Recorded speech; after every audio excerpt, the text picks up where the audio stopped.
Саламатсыздарбы, урматтуу телегөрүүчүлөр, Баткен телеканалынын көрсөтүүлөрүн түз эфир аркылуу улантабыз. Бул чыгарылышыбызда биз өзгөчө кырдаалдар министрлигинин Баткен облусу боюнча башкармалыгынын узап бара жаткан жылда аткарган иштери, ошондой эле алдыдагы пландары туурасында кеп кылмакчыбыз. Ал эми биздин бүгүнкү көрсөтүүбүздө суроолорго түз эфирде өзгөчө кырдаалдар министрлигинин Баткен облусу боюнча башкармалыгынын калкты жана аймактарды коргоо бөлүмүнүн башчысы подполковник Алимбек Ашырматов жооп бермекчи. Саламатсызбы, студиябызга кош келипсиз. Саламатчылык. Урматтуу телегөрүүчүлөр, эскерте кетүүчү нерсе, көрсөтүүбүз түз эфирде жүрүп жатат. Андыктан жогоруда биз айтып өткөн теманын алкагында өзүңүздүн сурооңуз же болбосо сунуш пикириңиз болсо, экран астында жазылган WhatsApp номерине SMS аркылуу калтырсаңыз болот. Студиянын коногунан жооп алып берүүгө аракет кылабыз. Алгач ошол көрсөтүүнүн башында сиздердин тармактын жетишкендиктери, ийгиликтери туурасында кеп кылсак, мына 2023 жылдын аягында турабыз. Мына ушул узап бара жаткан жылда сиздердин тармакта кандай алгылыктуу иштер аткарылды, кандай ийгиликтерге жетиштиңиздер? Рахмат. Бизде мына Кыргыз Республикасынын өзгөчө кырдаалдар министрлигинин Баткен облусу боюнча башкармалыгы, негизи Баткен облусу ийгиликтерге жетишкенибиз бул биздин техникалык базалардын толукталышы, мына пожарный машиналар алып көрсөк, жаңы техникалар келди. Мына элдерге кызмат кыла турган автоунаалар келди. Техника менен биздин базалар толукталды десек болот да. Биздин жетишкендиктер основной биздин ошол кооптуу жерлерди кооптуулукту жоюш эле да биздин негизги максат. Ошого ыңгайлуу бизге шарт түзүлдү десек жаңылышпайбыз да. Мына мурда кандай кыйынчылыктар көрүп жүргөнбүз. Эскилиги жеткен техникалар менен өрткө чыкканда деле элдердин биздин кылган кызматыбызга канаттанбай жатканда, эски техникалар менен суу бере албай калган учурлар да болгон. Азыркы мына бүгүнкү күндө акыркы моделдеги жакшы техникалар, КАМАЗдар келип, өзгөчө кырдаалдарын жоюуга ыңгайлуу шарттар түзүлдү да. Бул жакшы нерсе, бирок ошол эле учурда мына ушул 2023 жылга, жыл башында коюлган пландар негизи ишке аштыбы, аткарылдыбы? Ооба, бизде МЧСте основной биринчи биздин 2022 жылы биз 23 жылга койгон пландарыбызды максаттуу аткаруу үчүн биринчи биз жергиликтүү бийлик менен тыгыз иш алып барып, жеринде барып ар бир аткарылып иш-чараларды комиссия түзүп жеринде барып ар бири менен таанышып чыктык. Мен өзүм лично ошо комиссиянын мүчөсү болуп ар бир объектиге барып келдим. Жалпысынан 71 объектини, өзү 60 объектини планга киргиздик, кийин кошумча кылып дагы 11 объектини киргизип, жалпы 71 объектини пландап, бүгүнкү күндө 90% аткарылып бүттү десек жаңылышпайбыз да. Себеби биз не иштерди основной планга киргиздик? Биз ошол өзгөчө кырдаалдын алдын алуу максатында, болдуртпоо максатында ошол кооптуу объектилерди ар бир облус боюнча жерине барып белгилеп, ошолорду аткардык да. Селден коркунуч бар жерлерди, өрт чыгып кетиш, анан башка таш кулап кетиш, көчкү жүрүп кетиш, ошолордун алдын алуу максатында пландап, кооптуу деп табылган объектилерди баарыны мына быйылкы жылга аткардык десек жаңылышпайбыз. Дээрлик 100% аткарылды. 100%, 90% десек болот. Себеби азыр бүгүнкү күндө кээ бир жерлерге талаптык материал, балуулуктар берилген. Ошолор толугу менен аткарылып бүтсө, иш жүрүп атат. Ошондо биз 100% айтып өтөбүз да. Ого чейин биз 100% деп айта албайбыз. 90% айта алабыз. Толук аткарылды, Рахмат. Ушул жарандардын коопсуздугун сактоодо дейбизби, же болбосо ар кандай айттырбай келген тилсиз жол болот, бөөдө кырсыктардын алдын алууда албетте сиздердин ишиңиздер күч деп айтсак болот. Жогоруда айтып өттүңүз, мына бир жакшы жетишкендикти, техникалык жактан камсыздалганыңыздарды айттыңыздар. Бүгүнкү күндө жалпы эле ушул башкармалыктын техникалык базасы туурасында кененирээк токтолуп кетсеңиз, канча техника бар, кызматкерлердин иштөөсүнө канчалык деңгээлде шарт коюлган? Bizde negizinen biz sizlerge bunday tüz malumatda aytıla turan teknikalar var, aytılbay turan teknikalar var da bu жерде. Anan bizde negizinen örtü aldın alu, örtü öçürүү, oşuna işlerge пожарный машиналардагы ар бир часыбызда жетиштүү. Ар бир часыбызда 2ден bizde запасной машиналарда бар. Андан сырткары ASEM деп коет. Кээ бир учурларда баягы жол кырсыгы катталып калат. Ошондой учурларда барып кызмат кыла турган ASEM техникаларыбыз бар. Анан чоң жүктөрдү дагы алып, кыркып чыгара турган баягы кыйынчылык калган адамдарда аларга да техникаларыбыз жетиштүү. Андан сырткары өздүк курамды, ошол куткаруучуларды десек болот. Мисалы үчүн тополорду, андан мындайларда иш алып барыш керек болуп калат, жоголуп кеткен адамды издеш болуп калат, жайлоолордо калып кеткен адамдарды гум помощь ташый турган, ошондой техникаларыбыз да жетиштүү. Бирок баары жетиштүү деп айта алам Баткен облусуна. Жалпы канча техника менен камсыздалдыңыздар? Эми ал сыр бойдон калсын, бизде кичине өзгөчө басымдуулук өрт коопсуздугуна каралды окшойт, техникалык. Жок, андан сырткары эмчесте, андан сырткары да техникалар бар. Бирок ошол биз өзгөчө кырдаалдын кесипетин жоюуга жетиштүү техникаларыбыз бар десек болот. Себеби андан сырткары бизде ЧС болуп кеткен учурда бизде М1 ЧС, ДПЛ ЧС деген биз менен взаимодействие, биздин өзүбүздүн эмчесин баланстагы службаларыбыз бар. Алардагы техникаларды биз алып иштеткенге кенен укугубуз бар да. Техникалык жактан толук камсыздалдыңыздар. Ал эми кызматкерлердин өзүнө кандай шарттар түзүлгөн иштегенге? Айлык маяналары? Айлык маяна боюнча айтып кетсек, кызматкерлердин айлык маянасы жетиштүү эле. Себеби бизде мына 30% деп айтып келет, аскер кызматкерлер берилген.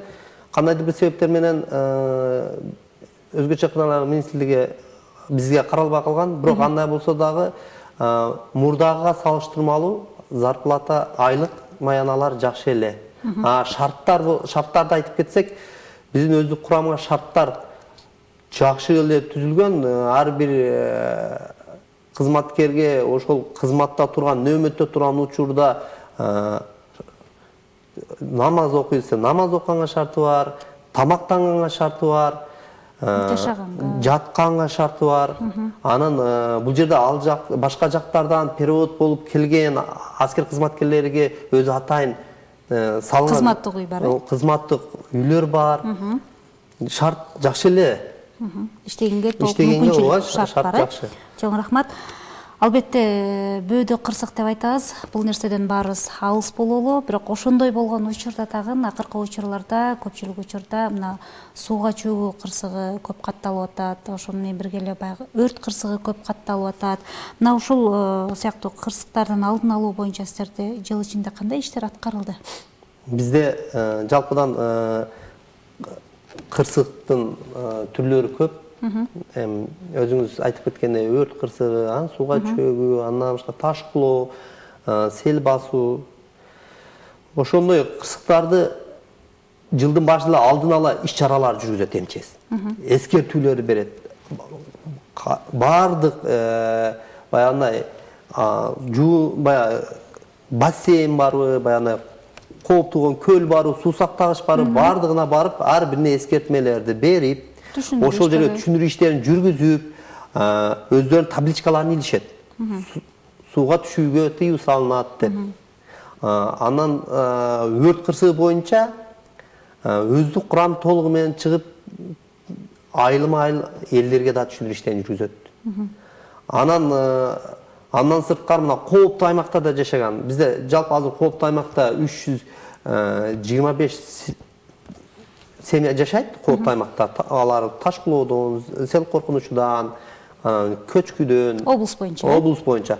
Ошолордун ар бирине жылдын башында эскертмелерди индивидуально берип чыгат ар бирине. Түшүндүрүү иштерин жүргүзүп, колдоруна берип, кооптуу аймак, анандай этат болосуз. Анан Кадамжай, Чабай деген жерлер бар. Ал жерлерде элдерди убактынча биз көчүрүү иштерин да жүргүзөбүз да.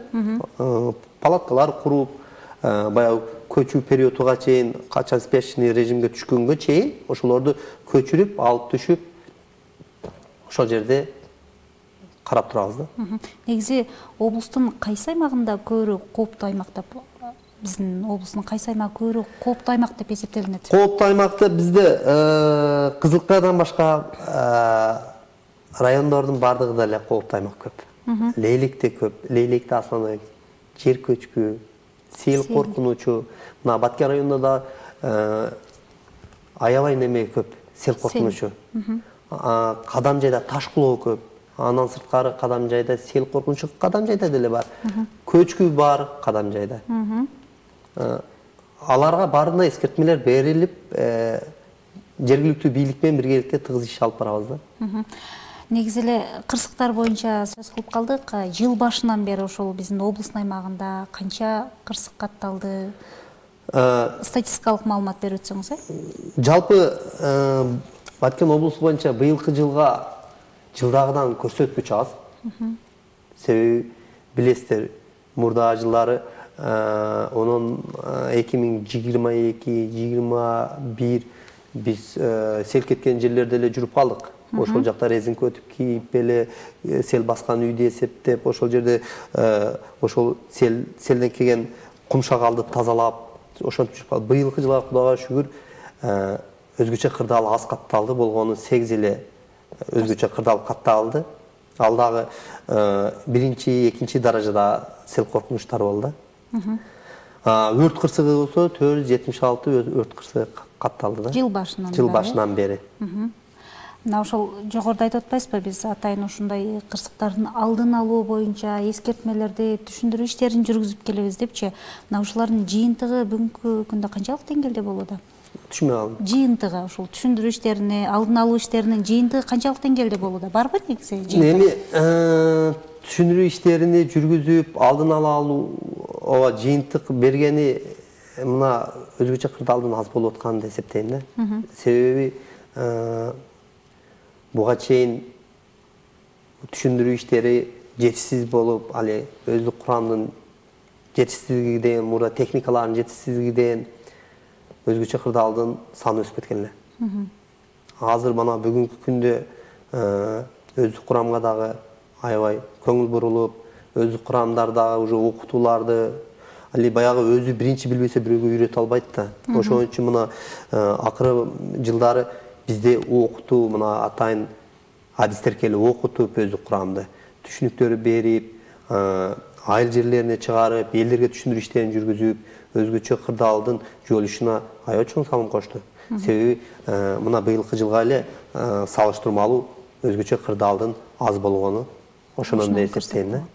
Жогоруда айтып өттүңүз, сел кырсыгына караганда өрт кырсыгынын саны бир аз көбүрөөк экен. Ушундай өрт кырсыгы акыркы учурларда эле биздин эле аймакта эмес, өлкө боюнча өрт кырсыгы өтө көп катталып атат. Адис катары айтып өтсөңүз, мунун башкы себеби эмнеде деп ойлойсуз? Бул өрттү азыр мына өзүңүздөргө мына күнүмдүк эле колдонуучу мечтер. Азыр бар жок эле электрический токтордун көбөйүп кетиши. Барда эле плита, слита колдонуп калдык. Анан мурда кухняга чыгып, от жагып, тамак кылчу болсо, азыр эч ким барда эле үйдө электрический приборлор менен тамак кылышат. Анан ошолордон да эле көрөм да, основной бизде 80% эле электр мамчаларын туура эмес орношконудан ошонун эле өрт чыгат да. Бизде 80% эле ошонун. Чоң рахмат. Мына азыркы учурда күз мезгили аяктап, алдыда кыш келатат дегендей, мына ошол кыш мезгилине сиздердин тармактын даярдыгы канчалык деңгээлде? Билим берүү, саламаттык сактоо, баягы объектилеринде түшүндүрүү иштерин жүргүзөсүздөр? Бул боюнча Кыргыз Республикасынын баягы ыйгарым укуктуу өкүлүнөн атайын комиссия түзүлгөн. Ошо комиссиянын составында мен дагы бармын. Бизде комиссиянын башчысы Тимир Мысырович ыйгарым укуктуу өкүлүнүн орун басары. Аны менен биргеликте иш сапарда болдум. Мына Кызыл Кая, Кадамжай, Тест, мектептер, садиктер барып текшерип келдик. Алын анан жергиликтүү бийлик тараптан дагы кыштыкка даярдык быйылкы жылы башка жылдарга салыштырмалуу мындай көзөмөл жакшы болуп атат да. Анан бардык жерлерди көрүп келдик, эскертүүлөр берип келдик, даярдыктарын көрүп келдик. Кышка даярдыгы жакшы эле экен. Көмүрлөр түшүптүр. Анан Кадамжайда 1-2 мектептер бар экен, баягы от казандары сапатсыз, анан эскилиги жеткен. Аларга дагы жаңылап берүүсүн, анан кандай шартта иш алып баруусун бардык түшүндүрүү иштери жүргүзүлдү. Президент биздин Кыргыз Республикасынын президентинин тапшырмасы менен быйылкы жылга жакшы эле даярдык бар. Чоң рахмат. Жогоруда көрсөтүүнүн башында айтып өттүңүз бир топ жетишкендиктер боюнча. Эми ошол эле учурда кайсы тармак болбосун жетишкендик менен көйгөй чогуу жүрөт.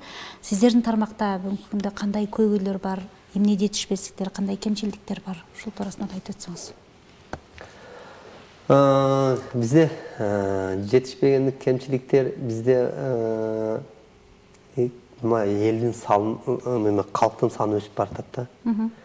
Мына өзүңүзгө маалым болгон эле 5 жыл аралыгында канчалык көбөйдү. Эл жаңы айылдар кошулуп, айылдар чоңоюп кетип атат, калктын саны өсүп кетип атат. Бизге калктын саны өскөн сайын уже баягы өзгөчө кырдаалдын же болбосо кырсыктардын түрлөрү көбөйө берет да. Анан бизде ушу жетиш дагы частарды ачып, дагы штабтарды ачып, бизге мына дара зонасы бирок сунуш берилди. Дара зоналарда өрт кырсыгы катталса биз жетип бара албайбыз да. Анан алыс жерлерге көп эле жерге жетип бара албайбыз. Ошонун неме болуп атканбыз, кыйналып атканбыз. Мына былтыры ошол көйгөйлөрдү биз айтып, биздин министерство келип өзү көрүп жеринде. Анан былтыр эле 4 час ачып берди. Анан дагы частарды ачып, штат кошуп берүү жагы министрлик жактан каралууда. Бирок бизде жетишпеген ушу штаттык жетишпегендер кадр маселеси болуп аткан. Жок, кадр маселеси бар. Штаттык жетишпегендиктердин штат жок. Мисалы үчүн штат болсо биз кадрларды окутуп, өстүрүп ошол жерге алышыбыз керек. Просто элдин саны өсүп кетти. Ошол. Чоң рахмат. Телегөрчүлөрдөн келген суроо бар экен.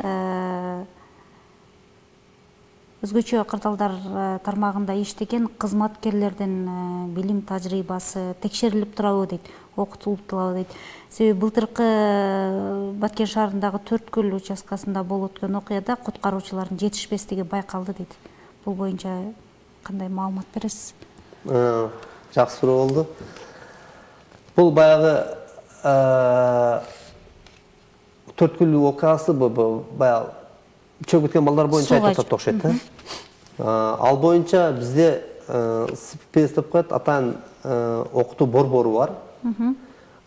Куткаруучуларды ошол окутуу борборуда атайын даярдыкка байма-бай чакырып окутуп турат да, үйрөтүп турат.